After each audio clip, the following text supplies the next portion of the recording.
Hi everyone. Today I would like to talk about technology-based investments and the opportunities and challenges that come with them.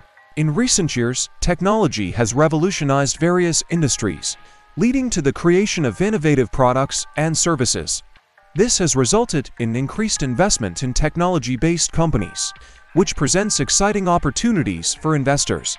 One of the main advantages of technology-based investments is the potential for high returns. Technological companies are known to have rapid growth rates, and in some cases, this can lead to spectacular gains. For example, in the smartphone industry, companies like Apple and Google have achieved incredible success through innovation and continuous product improvements. However, there are also several challenges to consider when investing in technology-based companies. The first is the risk of obsolescence. Technology is constantly evolving, and if a company fails to keep up with these changes, it could face competitive disadvantage. Additionally, the legal and regulatory landscape can change rapidly, which can put pressure on companies to adapt. Another challenge is identifying the right investments.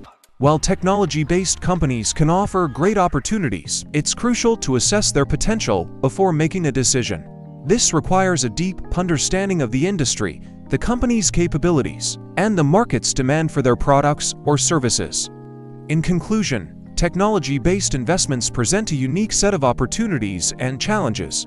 While there is the potential for high returns, it's important to be aware of the risks and uncertainties involved. By staying up to date with the latest developments in the technology sector and conducting thorough research, investors can make informed decisions and seize the opportunities that come their way.